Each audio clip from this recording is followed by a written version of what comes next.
Welcome to the Conquered Leaders Amazon Live testing podcast stuff where I get to talk to really cool authors about their books that are coming up or have already come out.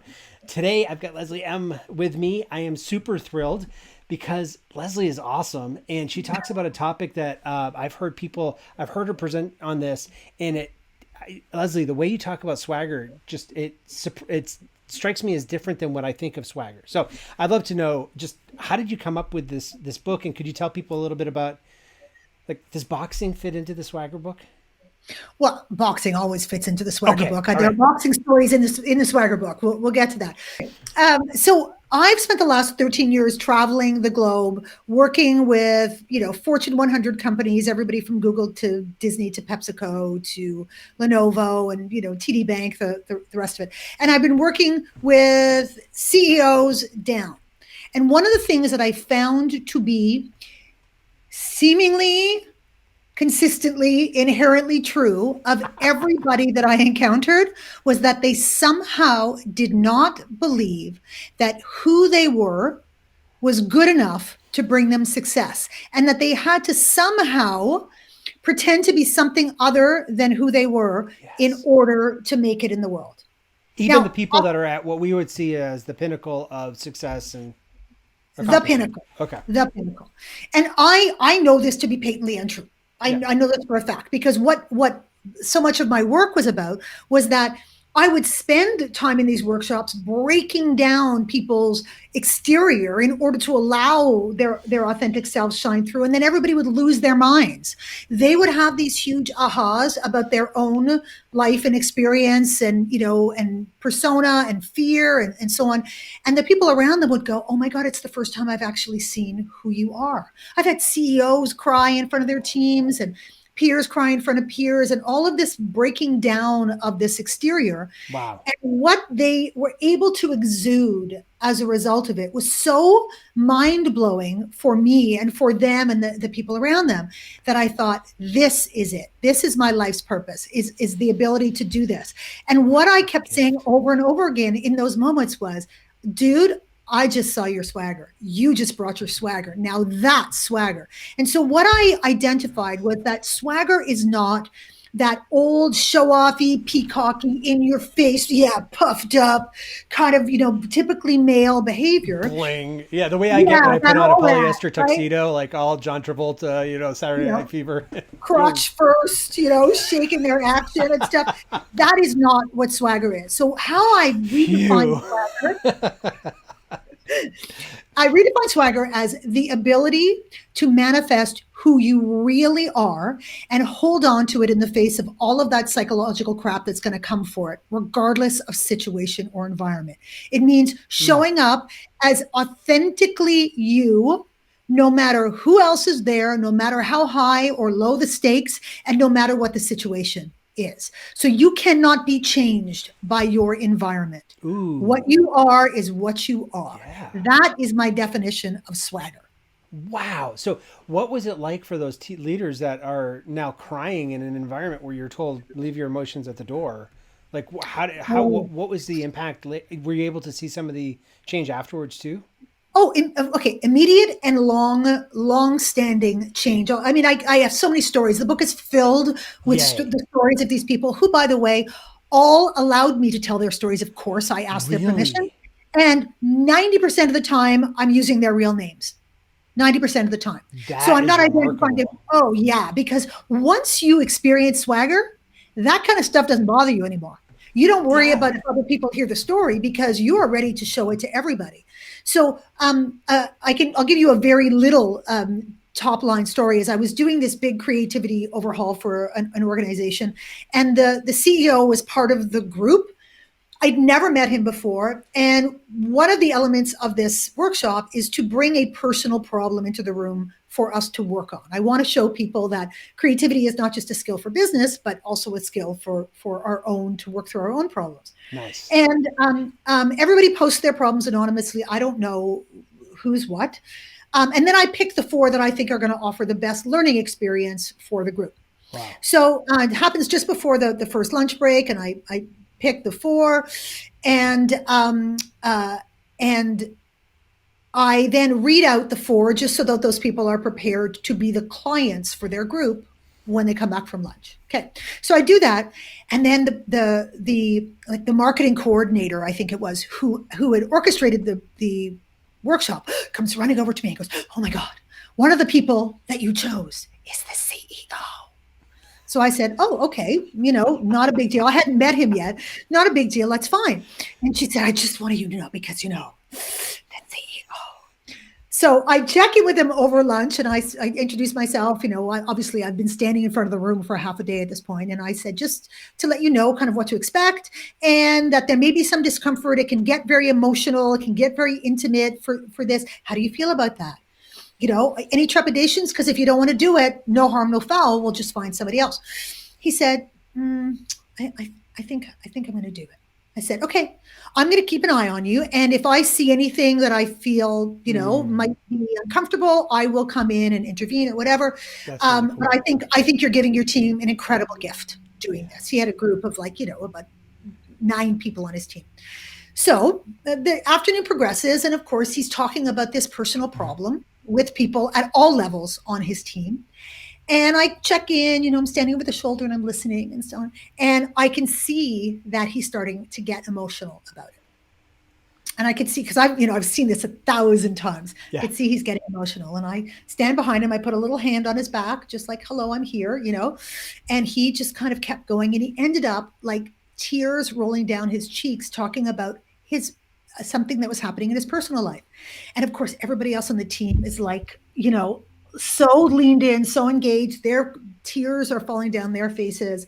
And they get through the emotional part, and then they start working on actually solving the problem, and they go back into team mode and so on and so forth. So cut to the end of the second day, and everybody's coming up to me and going, "Oh my God, that was the most incredible experience I've ever had. That was so liberating. It was so amazing. I'll never see this guy the same way again. It was so incredible to see him just being a human being and just like us and letting us into his world. And it was this and that." And then he came to me and he said, "That ranks among the top experiences of my professional life." He said, "I cannot tell you how incredibly cathartic that was. And the kind of support and response that I got was mind blowing." Okay, so Wow. then cut to several months after the workshop. He is now speaking at the global summit for his company. He is the regional CEO. He's a North American CEO of this global company, and it's his opportunity to get on stage for their global audience and talk about what they've accomplished, in the past year, and celebrating and so on and so forth.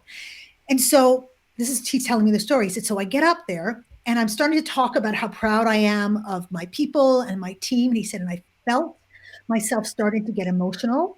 And this is a very male-dominated industry, by the way. He said, "I started to feel myself getting emotional, but I said, nope, I'm going to let my swagger go."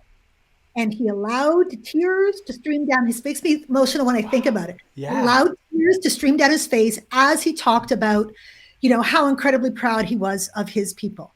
Can you imagine how that impacted the people who were listening? Can you imagine what they felt about him after this? I mean, his currency went up 1,000-fold, and he was already well loved, but people were so incredibly bought into what his vision was, and they felt so connected to him, and the feedback that he got was incredible. And all of the fears that he had in the past about having to show up a certain way as a CEO in a very male-dominated industry, they just fell away.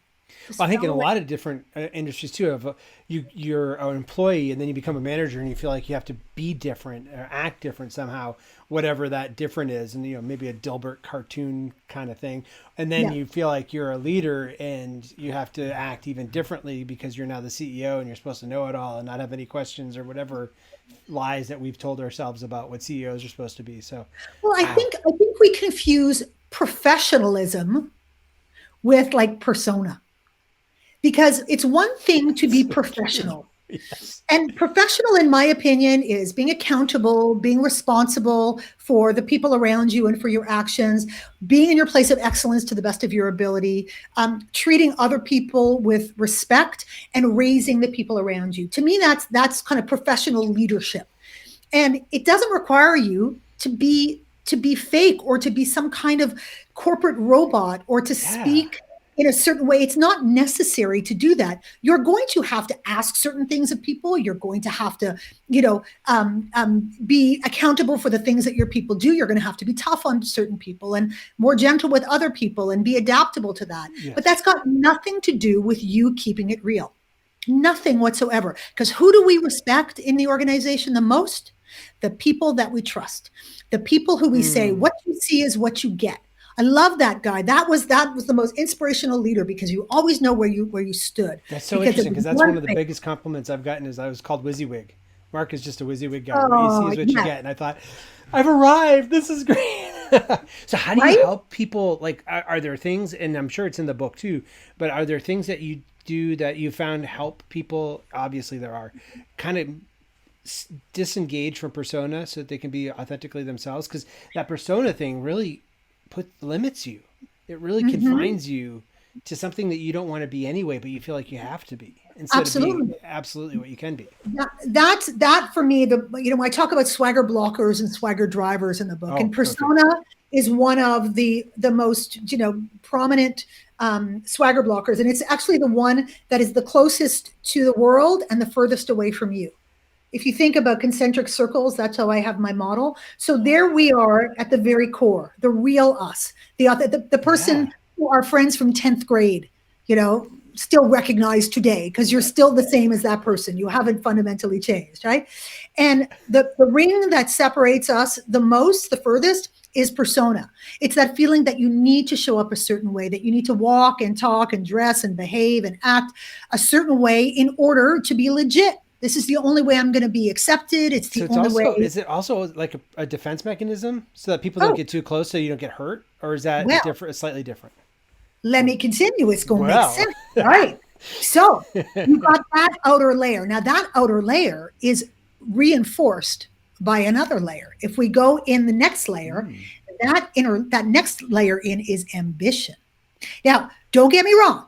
I'm all for ambition. I'm all for aspiring to greatness for yourself and for greatness for others, but there's a big difference between ambition and being in your place of excellence. The problem with ambition is that it kind of by definition requires you to look up in the corporate world. You're always looking up to what's the next thing? What am I trying to get to up here? And the more you look up, the less you're able to look inwards to the left and right of you, and for sure, not to be looking down to the people who are your followers, because you cannot be a leader without followers. You can't be a great leader. It doesn't work. Yeah. It doesn't work. Right. So the thing is that, if we're in our place of excellence, then we can say, I'm going to do everything that I can to contribute meaningfully to the collective. And I believe that that is what's going to lift me, because my followers and my peers will lift me to that place. I don't need to focus upwards. I need to focus inwards and around me, and I will reach the next level. So now you have ambition reinforcing persona, because ambition is saying, well, if I don't show up a certain way and if I don't walk and talk a certain way, I won't get the opportunities. I can't move up to that next whatever rung of the ladder. Yeah. And why is that? Well, let's go another layer in, shall we? Let's go. And just the next layer as in, everybody's listening, there's we have a lot of people. We have people watching, which is great. With those of you who are watching this live, we're on Amazon Live. You can pre-order Leslie's book down here or down here. And if you're chatting, the app looks like it's a little bit off. So I don't know that I can reply to the chat, but do definitely try to chat it up. That would be great. So now we've gone from persona to ambition, and there's a deeper layer. And the next layer in is insecurity. Insecurity is all the what ifs. What if I don't dress a certain way? What if I don't show up a certain way? What if I don't behave? What if I don't follow the rules? Bad things are going to happen, right? It's always that what if just keeps you spinning, because there's no answer. For me, it's like this pandemic not having a haircut. Like, what if I look like, like that's not the hair I normally have. I usually have. What if I have to show up somewhere really fancy? Yeah. What if people judge me? What if people think that I don't care about my hair? What if, right? Holy cow, yeah. What if that insecurity layer is the thing that keeps you spinning? It's going to keep you anxious all the time, and you're never going to be able to sort of settle into yourself. So now you have insecurity reinforcing ambition, reinforcing persona. Next layer in is the key element of insecurity, which is fear. Fear is the end of the what if, which always ends with, and bad things will happen. Of course. Right? Our brains are wired to assume the worst. We err on the side of caution because our brains are conditioned that way, because better safe than sorry, better alive than dead. So fear is going to be a massive driver of keeping us questioning everything, because we assume that bad things are going to happen unless we have absolute freaking proof to the contrary. Okay. So now you got fear reinforcing insecurity, or reinforcing ambition, which reinforces persona. Last and final layer in is pain, because pain is proof. Pain says, oh, I tried that once. It did not go well. Exactly. And I'm never going to do it again, because fooled me once. Yeah. You know? Yeah, right. I'm not going back there. I'm not going to take a risk. It's not worth it, and so on and so forth. So we get stuck in our history with pain. And it builds this scar tissue that makes us we're so averse to pain that we'll do anything to avoid it. So now you've got pain reinforcing fear, reinforcing insecurity, reinforcing ambition, reinforcing persona.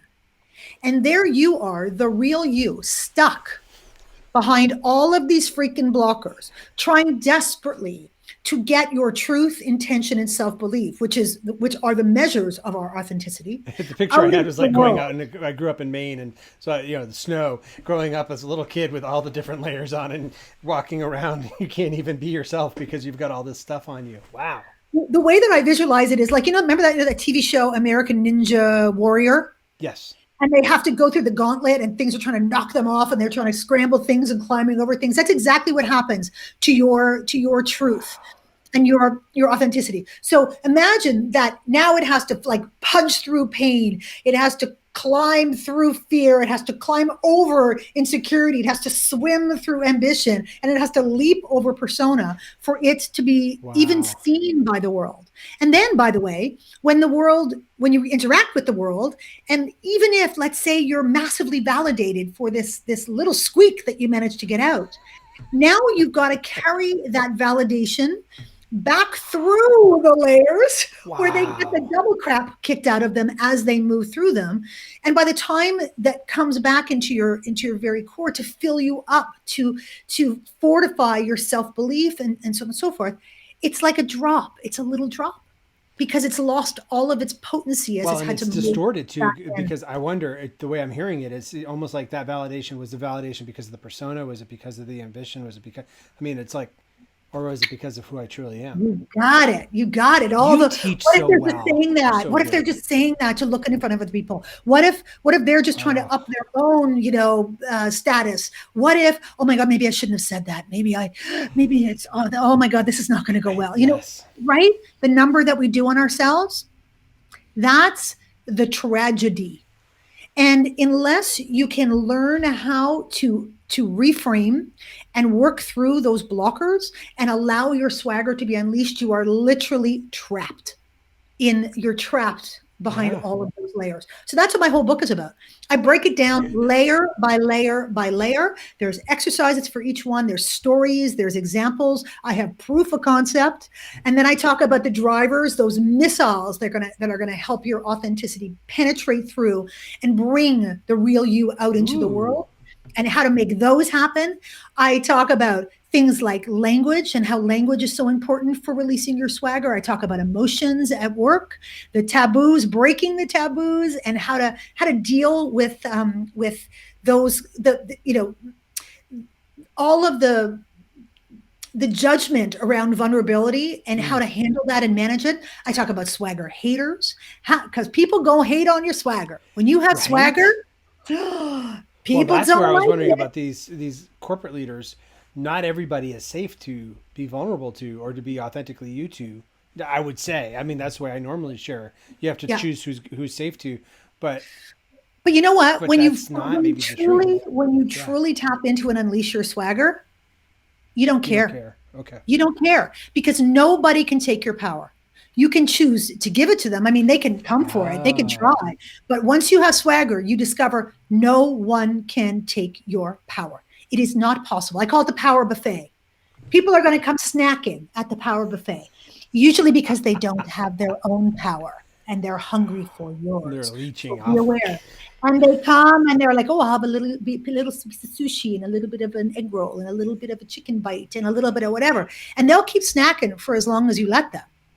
But once you discover your swagger, you go, "Oh, the buffet is closed, and I am not available to you anymore for a little power boost." Okay, because I don't need that. I don't need your validation to let me know that I'm all good with me. I don't need it anymore. Oh, how freeing. Yeah. Oh, I'm telling you, Well, swagger. It's the how did thing. you talked about how the book came about where you realized, wow, this is what's really moving it. How did you get to the point of doing these trainings? Tell us a little bit about. Well, it sort of happened backwards. I mean, I was training people all over the world in presentation and communication skills, Okay. creativity, communication, like all of that kind of stuff, which really was all founded on authenticity. That was really the key to all of it.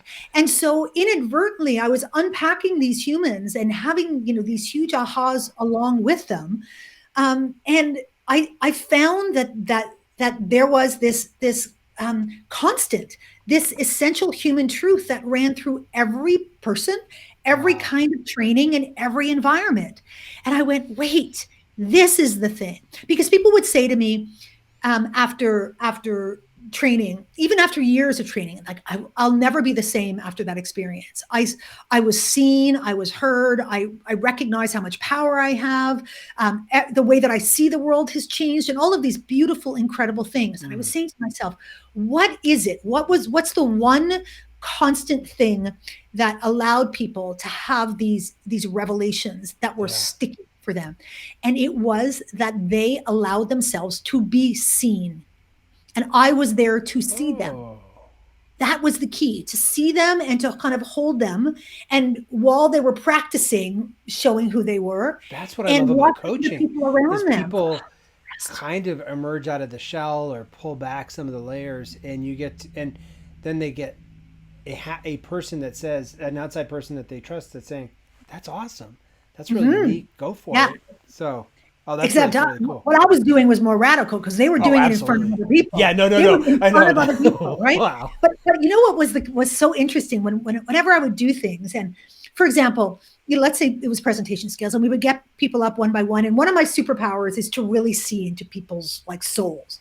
And so what I would do is I would get them to pull a little strip out of a hat with something to talk about, get them to talk, and I would just write down all the things that they were trying to hide from me. And I would then give them a Whoa. superpower name based on what was being hidden, not what was being shown. And then I would get Oh, everybody up one by one without giving anybody feedback. And then after everybody had gone, I would then get them up back up one by one. And I would tell them all the things that they were oh my trying to hide. goodness, that's And amazing. people would just go, like squirt tears and Sure. freak out. And I would be saying, why are you trying to hide the fact that you're incredibly intelligent? Because it's there, it's oozing out of your pores, but you're trying to be so small and so don't look at me. And so, and why is that and stuff? And people would just go, oh. Anyway, once I pulled a few levers and gave them some encouragement and some adjustments, Yeah. I would get them to pull a strip out of a hat again and do their thing. And the people in the room would go nuts. They would go, oh my God, that was so much better. I can't even believe how much better you were. And what I had to remind them as each person came up was, it's happening to you too. What you're seeing in front of you happening is That's also great. happening to you. And you're all doing it together. And no one is dying. No one is having, like a mortal vulnerability wound and they're bleeding out on the floor. Instead, you're seeing each other and you're mind blown by each other. So that's what's going to happen when you go out and do it in the greater world. And for the very few people who can't handle all your jelly, that is on them. That is not Not on your you, issue. not your issue. It's But what a not, great way to self reinforce it with the team, because I've had leaders tell me, like, I get the vulnerability thing, but I can't be vulnerable to my team because I've got 100 people that are wanting to know they're going to have a job tomorrow. yeah, but And but again, that's yeah, mistaking vulnerability for something that they perceive as being weakness. You know, Yes. Yes, that's vulnerability true. is not weakness. It is so you have to be so strong to be vulnerable. It's in fact it's like the True. exact opposite. Vulnerability is being honest and open with people to say, you know what, we're all facing challenges. I'm facing those challenges too. It's really hard for me too. The good news is I'm focusing all of my attention on solving this problem. You have me, you have my back. I'm here for you. I'm going to do everything I can. But understand that I'm feeling this pain with you. I get it. Now, is that better than having some automaton standing in front of you and said, we will make corporate adjustments to do things and we will hopefully no. Who do you trust? It's such a fallacy. I don't it Yeah, that blows my is. It's a mind that false. Yeah. people have bought into that. Wow. Yeah. It almost makes you wonder what is yeah. Yeah, that's really interesting. What would create that kind of story that vulnerability is weakness? Um, Well, we this is another thing that I talk about in the book is that we are not our history. We are the stories that we tell ourselves. And for so many people, what happened in their history has formed the beliefs and the very often self-limiting beliefs that they're still reinforcing to themselves today. So, for example, if you were a man who was raised in a household with a very strong, dominant, male figure who told you to suck it up, buttercup, and that, be a man and this is how boys behave and all of that stuff. I mean, it happens so much less today, but for people of our era, that was pretty common. yeah. Then that's what you believe. And it's going to take a whole heck of a lot for you to change that belief. You're going to have to fight really hard. But if you keep telling yourself that it's true, it'll never change. As opposed to asking yourself, Yeah. well, maybe it's not. Maybe it's not true. And maybe I can test it just a little tiny bit and see what little bit of swagger, on the journey, little bit of swagger, and Ooh. see what the response is. And again, as a leader, what the response is for my people. How do my people Mm, respond to this? Is it better for them? I like that. And if it's better for them, you have a responsibility as a leader to do what is right for your people. You have corporate responsibilities, but you have responsibilities to your people. I love that because that puts the onus of your self work on it in the context of it serving your people too. That's really good.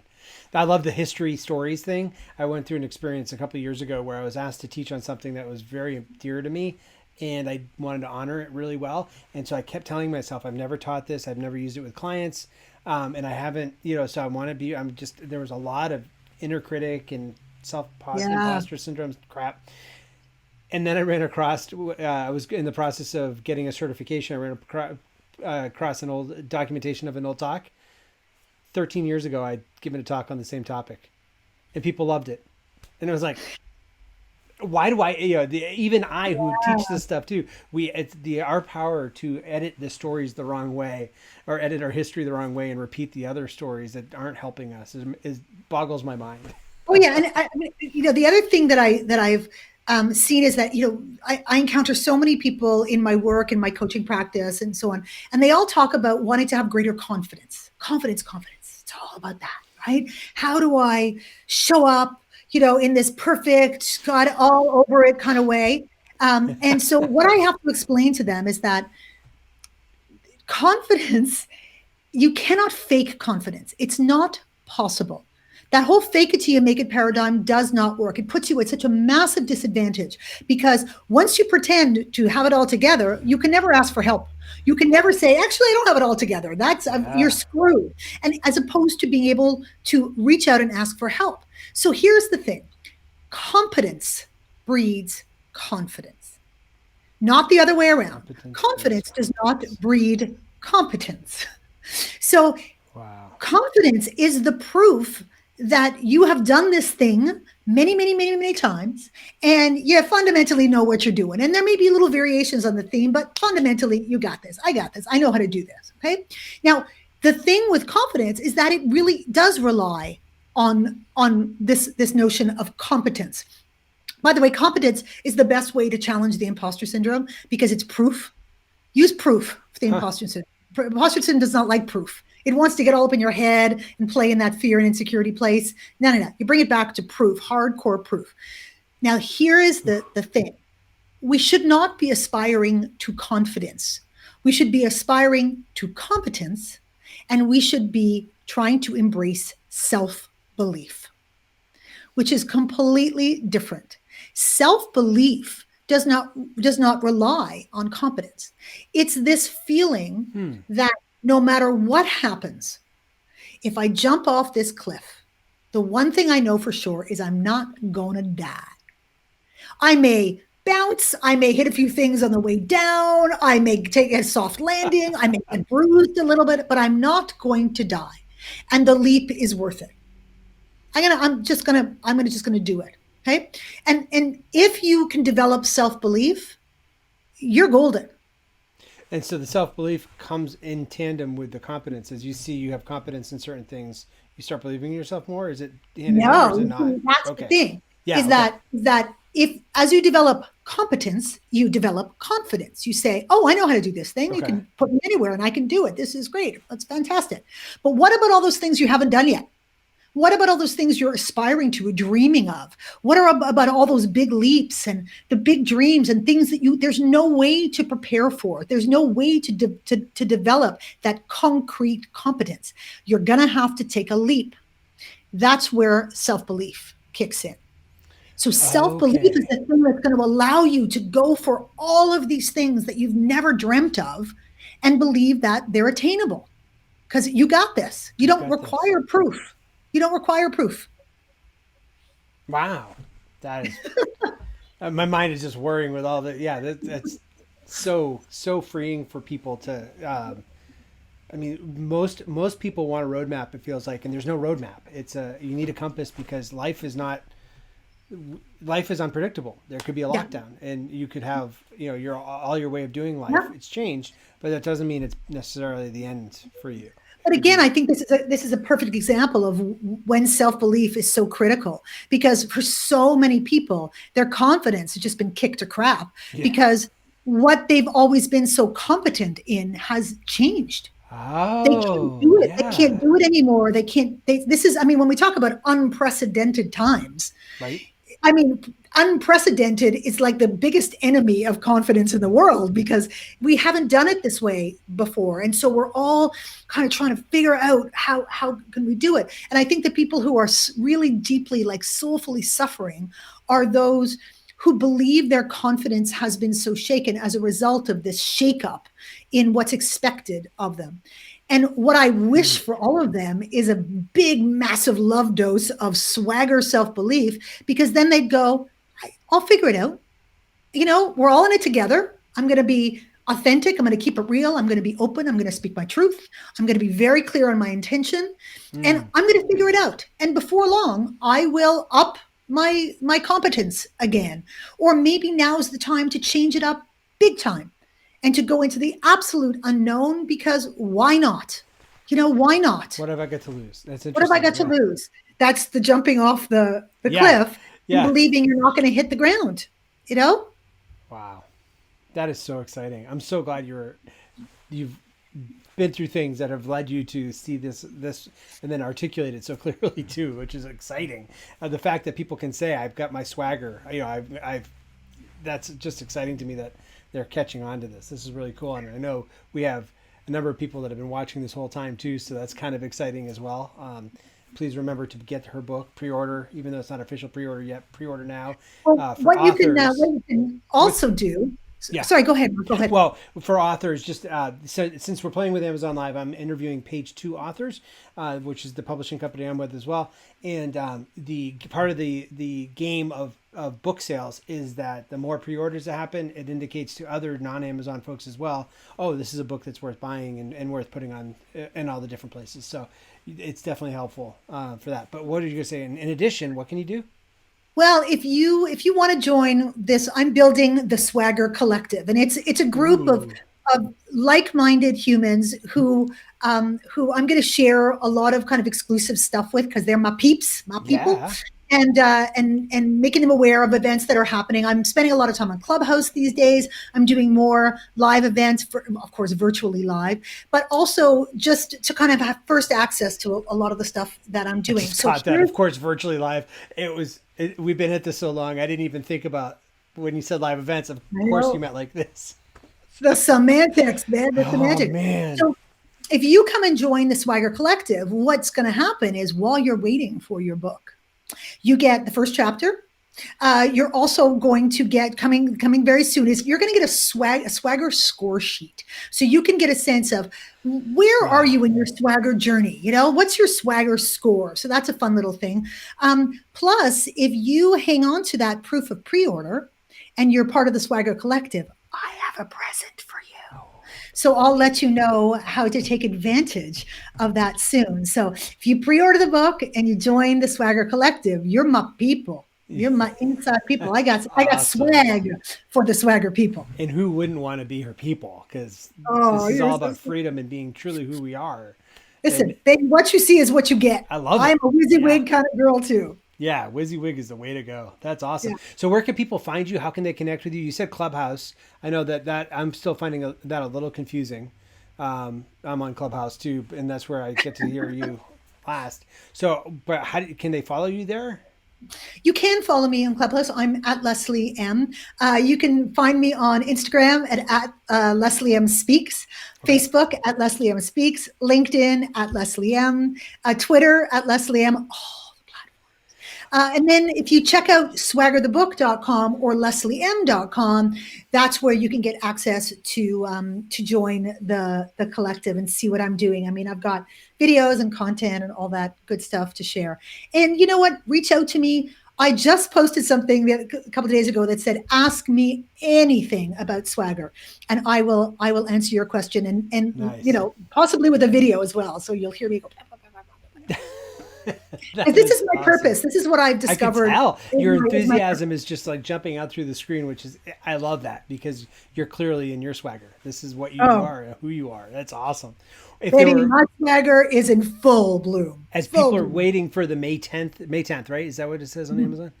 Yeah. Okay, May 10th, as they're waiting for that date, is there, and besides joining Swagger Collective and pre-ordering, is there, if there was something that they would to do even now, right at the end of this broadcast, what would be one thing that would help them move toward that, getting in touch with Swagger or being released from all the layers? Well, you know, I mean, join the Swagger Collective and get some Absolutely. support from me for sure. But I think also ask yourself a couple of questions. The first question is, what's the worst thing that could happen? Hmm.